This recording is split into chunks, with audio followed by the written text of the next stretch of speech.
Hello, everyone. So this is going to be the video about consonants, okay? So here we go. So a good definition for consonants is that they are sounds in which the articulators are used to either interrupt, restrict, or divert the flow of air that comes from the lungs in a variety of ways, okay? And these verbs, interrupt, restrict, divert, we're going to make reference to them when we talk about manners of articulation, okay? When we talk about the articulators that are used, we're going to make reference to those to classify the consonants according to place of articulation. And also the first type of classification I want to make sure it's clear is the classification between voiced and voiceless sounds, okay? Voiceless or unvoiced, okay? So as the names suggest, voiced consonants are those that are produced with vibration of the vocal cords, okay? And voiceless without, all right? So take, for instance, the sound that is usually correlated with letter F, okay? So if you think of the consonant,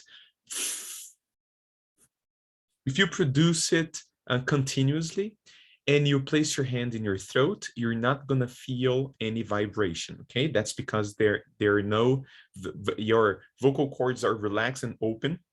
There is no vibration, right? So you can do this. You can go and you feel no vibration. If you add voice to this consonant, you end up getting the consonant that is usually excuse me, correlated with V. Another example, if you take one of the consonants that is usually represented in writing by the combination of letters T and H, okay? If you pronounce it like this, you're pronouncing the voiceless version of this consonant, the voiceless consonant. But then if you pronounce it, you have the voiced one, okay? A last example, S and Z, all right? So voiceless and voiced. We're gonna use this terminology to classify consonants, okay? So here is the IPA chart for consonants, the chart from the International Phonetic Association, and it's the International Phonetic Alphabet, both are IPA. And this chart is the one for consonants, okay? Now it's organized in many ways, all right?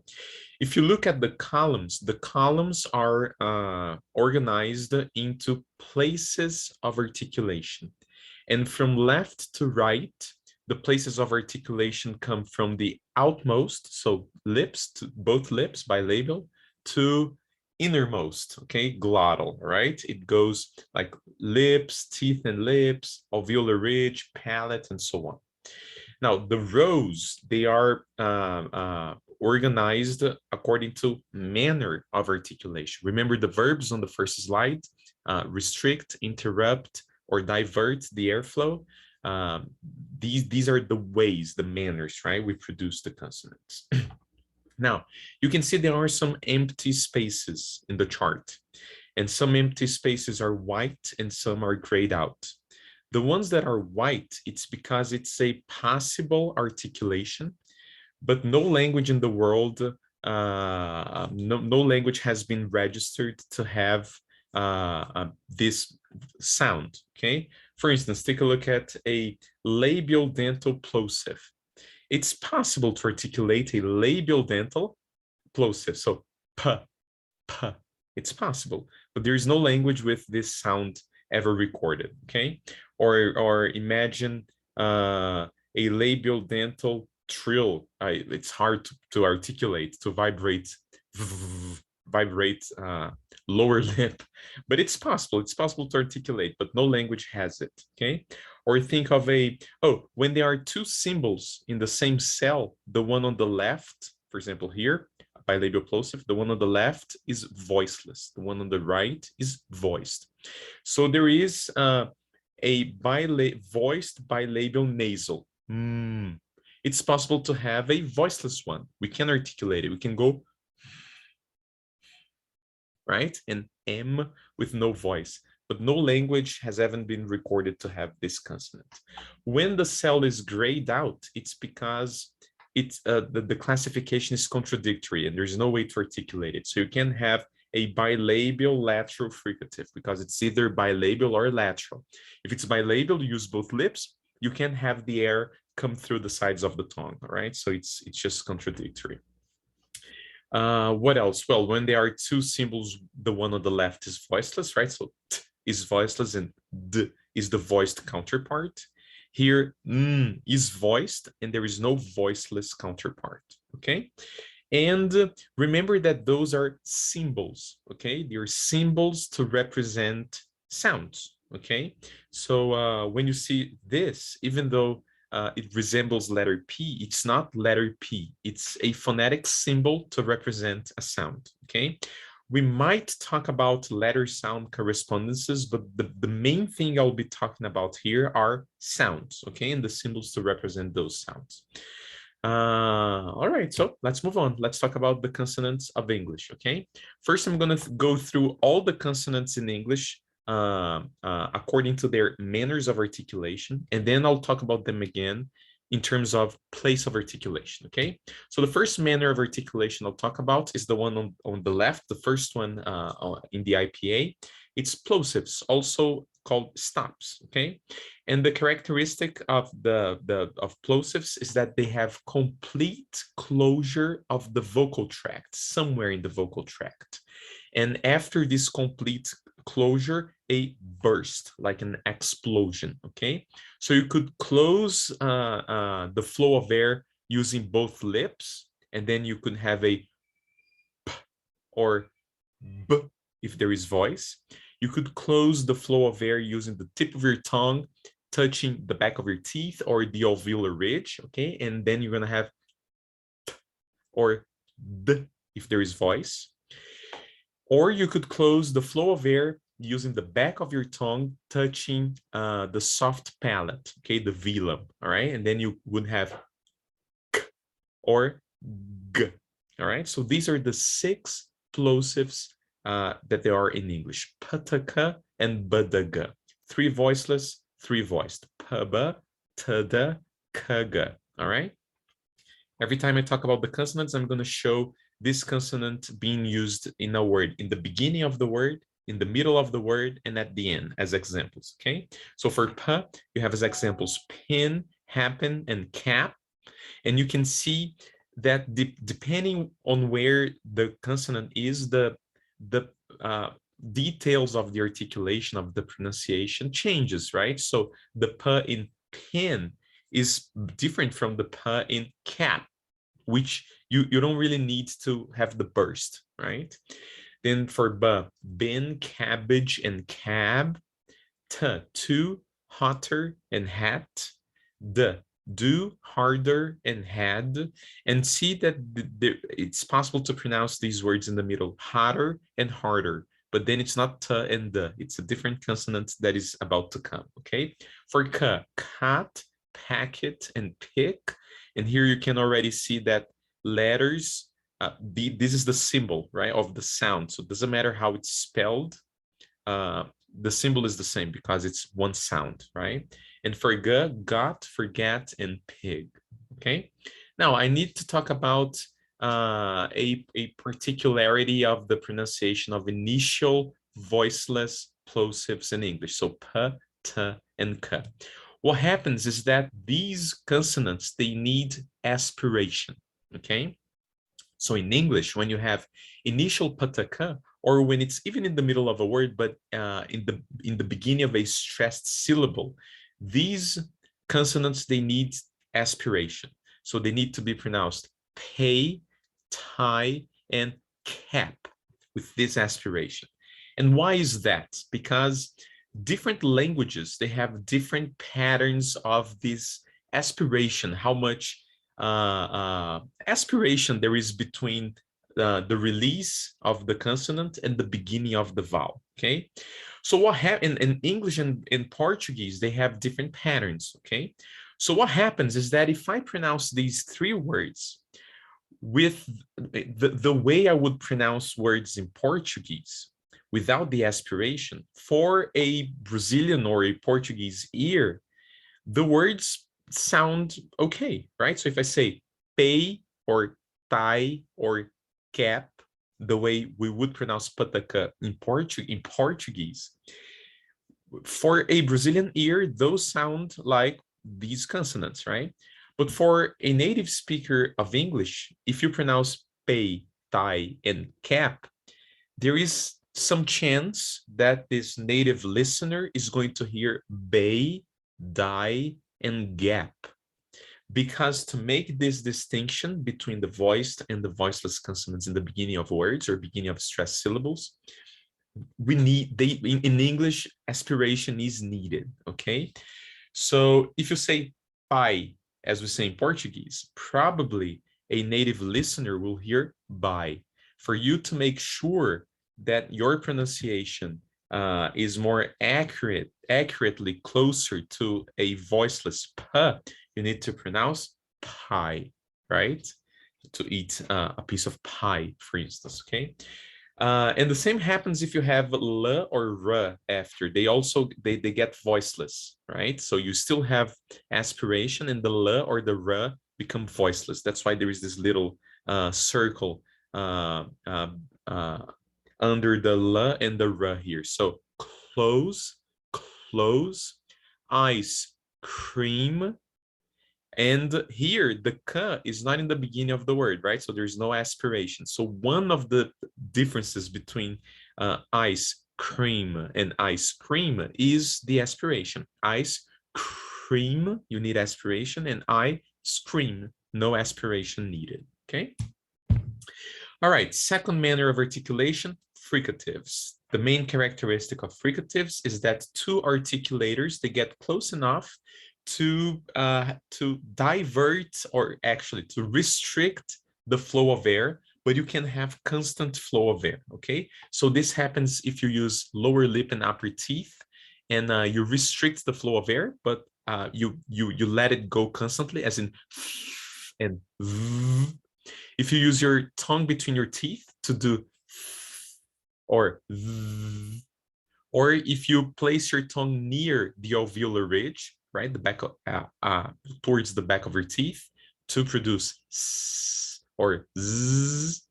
If you use a region of your tongue closer to the middle of your tongue, the center of your tongue, close to your palate to pronounce sh or zh. And if you use your glottis, right, the opening of the vocal cords to just let some air come out to produce. So these are the 2, 4, 6, 8, 9 fricatives in English, okay? Pairs of voiceless and voiced are fava, fava, saza, and shaja. And for ha, there is only the voiceless. Well, actually, depending on where the consonant is, there might be a voiced version. There is a little turn here in the symbol, but we'll talk about this eventually, all right? Examples for fa, fan, cafe, and belief. For va, van, cover, and above. For th, think, mathematics, and bath. For the voiced v, we have the, father, and bathe. Sa, su, I, see, and this. Z, zoo, lazy, and these. Okay. Oh, there are more. For sh, she, nation, and fish. For j, genre. I think it's the only word in English that begins with j, and it's borrowed, right? Measure and beige. And for h, hello, and behind. This one could be voiced, yeah. And there is no h in final position. Okay. Now, affricates are a combination of a plosive plus a fricative. And because this plosive and this fricative are produced at the same place of articulation or at a neighboring place of articulation, they become a single sound. So this happens when t and sh are pronounced so close together that they become a new sound, which is ch, or d and j when they're together and they become j. This doesn't happen with x or ps, because even though it's a plosive plus a fricative, they're not homoorganic. at the same or neighboring place of articulation, okay? So the two affricates in English, ch and j, voiceless and voiced, okay? Examples for ch, church, nature, and church again, right? Has this voiceless affricate at the beginning and end. And for j, judge, larger, and judge again, right? In the beginning and at the end. Nasals. The characteristic of nasals is that you close the flow of air through your mouth and you let the air escape through the nose, okay? So use your nasal cavity. You could close the flow of air using the same places of articulation for the plosives, right? So you could close the flow of air through the mouth using your lips, but letting the air escape through the nose. So then you have mm. You could use tip of your tongue behind your teeth or at the alveolar ridge, and you would have mm.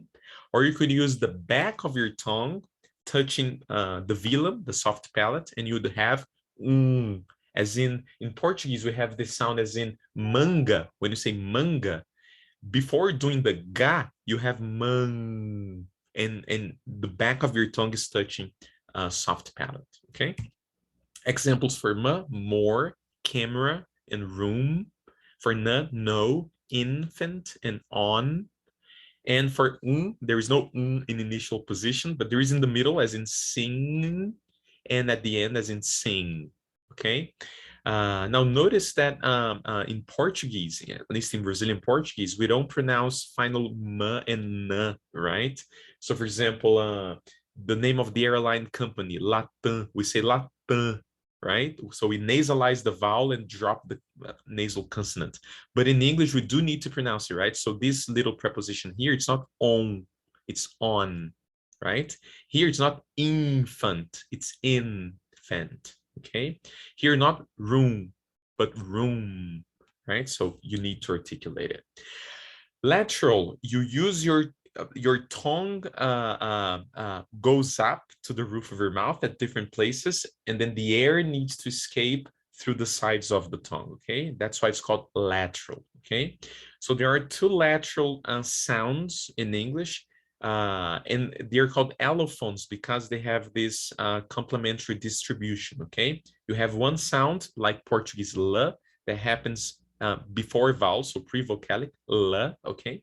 And you have post-vocalic, o, which has a slightly different pronunciation, okay? So la, you just tip of your tongue touching alveolar ridge, and o, it's the same thing, but the back of your tongue also raises as if you wanted to say oo while saying ooh, but not rounding your lips, right? So example for la, live and pulling. And example for la, so both pre-vocalic, it doesn't occur at the end of words because it needs to be pre-vocalic, and o doesn't occur at the beginning of words because it needs to be post-vocalic. So you have multi and pool, okay? Approximants, two articulators move close to one another, but not so close as to cause friction or to stop the flow of air, okay? One example is the sounds that we use to pronounce the letter R, okay? So depending if it's, again, pre-vocalic or post-vocalic, there is a slightly different pronunciation. R as in round, and as in R, okay? Of course, there are dialects of English that do not pronounce post-vocalic R, right? Here it's for the ones that do. And we also have y and w, okay? Approximants. Examples for ra, red, around, and car. And you see that here I'm using slashes, and this symbol here just as the phoneme to represent whatever articulation is within this category, okay? Because if you look at this symbol here, it's in the IPA, it's a symbol for r, for the trill, okay? But it's by convention, it's the symbol that people use for this phoneme, even though the actual pronunciation is either r or okay? Example for ya, yes, few, and day, so for diphthongs, right? And for wa, wood, hallway, and bow or bow, right? And in both you have this, this is also called a glide, yeah, because it's moving, or a semi-consonant or a semi-vowel, right? Okay, tap or flap, One articulator rapidly touches another. The one we have in English is era. We also have it in Portuguese when you pronounce arara, for instance, you're using this sound, okay? And it's the tip of your tongue rapidly touching the alveolar ridge, okay? Example, two when it's in connected speech, as in I'm going to go, I gotta go, okay? Water, and got in connected speech again, as in gotta, okay? Gotta go. All right, these are all the consonants. We're gonna go through them again, but now thinking about their places of articulation, okay? So the first place I'll talk about is bilabial, when you use both lips to pronounce the consonant. So we have two bilabial plosives, p and b, one bilabial nasal, m, and one bilabial approximant, w. Labial dental, when you use lower lip and upper teeth, we have two labial dental fricatives, f and v. Dental, when you use when your tongue is between your teeth, okay? So dental, some people call it interdental, okay? So we have two dental fricatives in English, th and the. Alveolar, when the tip of your tongue touches or get close to your alveolar ridge, which is the back part of your gum, right? Right where your upper teeth are inserted. Okay, so we have two alveolar plosives, t and d, one alveolar nasal, n. The flap tap is alveolar, right? Ra. Two alveolar fricatives, s and z. And the lateral, prevocalic lateral, l, it's completely alveolar. And the postvocalic lateral has two places of articulation. It is alveolar because the tip of your tongue is touching the alveolar ridge, but since the back of your tongue is getting close to the velum, it's also velar, right? Oh, so it's alveolar and velar. Retroflex is a word referring to when you pronounce a consonant with the tip of your tongue twirling back, okay? So, okay, the two pronunciations for R in English, prevocalic and postvocalic. Palatal, when your tongue gets closer, touch the hard palate, okay? So we have a palatal approximant, ya. We have two palatal fricatives, sh and ja, and the two affricates, ch and ja, okay? In the IPA, these two fricatives are called post-alveolar, and the affricates are called palatal alveolar, all right? But some people just call them palatal to simplify classification, okay?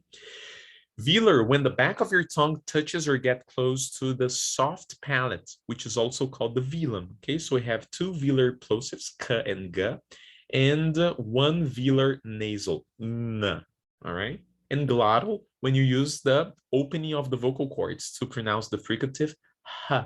All right, so these are the places of articulation. How do you name consonants, okay? You can't name them by letters because they're not letters, as I said in the beginning. And it's hard to keep pronouncing, doing the sounds, right? You can't go like, oh, when you pronounce f, when you wanna ch, and there is a h or r, right? And you need names to write about them. So the way we classify consonants is that if we use these three classifications we talked about, the voicing, the place of articulation, and the manner of articulation, and we use this order in English. If you use these three classifications, you get a unique vowel, right? Because if I talk about a plosive, there are 6. So a plosive, I don't know which one. If you talk about a voiced consonant, there are many. I can't know which one. If you tell me it's a bilabial consonant, which one, right? If you tell me it's a bilabial plosive, I'm still in doubt. There are 2, right? So when you say the 3 classifications, you get unique vowels. So if I tell you about the voiceless bilabial plosive, then I know which consonant you're talking about. It's p. If I tell you about the voiced alveolar fricative, I know which consonant you're talking about. It's z. All right. So unless there are no counterparts, you could eliminate one, right? For example, the flap or the tap. There's only one. It's alveolar. It's voiced, but there is only one. So you could say the tap. Or nasals. Nasals are all voiced, right? So you could talk about the bilabial nasal. You don't need to tell me the voicing, okay? But only in those situations, all right? So naming consonants, here's a little exercise, okay? I'll give you 10 seconds, or you could pause the video. Here are 3 classifications, and you should read them and think about which consonant it is. Pause the video, all right? Because I'm going to give you the answer in 1, 2, 3. The voiceless bilabial plosive is P. The voiced dental fricative is the. And the palatal approximant is yeah. I didn't use the voicing here because there's only one palatal approximant, okay? Both, all approximants are voiced, okay? Another one, 3 more, okay? Pause the video, read the classification and see if you can think about the consonant and the symbol, all right? Pause the video because I'll give you the answers in 1, 2, 3. The voiced alveolar plosive is the. The velar nasal is n, and it's voiced, but I don't have to say it because there's only one velar nasal. All nasals are voiced. And the retroflex approximant, r, okay? Now the opposite. Here are 3 consonants. Can you pause the video and see if you can come up with the 3 classifications, voicing, place, and manner in this order? Pause the video and write it down, yeah? And check your answers. I'll give you the answers in 1, 2, 3. P is a voiceless bilabial plosive. G is a voiced velar plosive. And ch is a voiceless alveolar palatal affricate. And these are the last ones, 3 more, okay? So pause the video, see if you can write the names of these consonants. I'll give you the answers in 1, 2, 3. N is the alveolar nasal. If you wrote voiced alveolar nasal, it's fine, but all nasals are voiced. W is the bilabial approximant. If you wrote voiced bilabial approximant, it's fine. The approximants are voiced. And H is the glottal fricative. And if you wrote voiceless glottal fricative, it's fine as well. Okay, so that's it. Next presentation will be about specific difficulties that Brazilian speakers have on English consonants. So see you then. Bye-bye.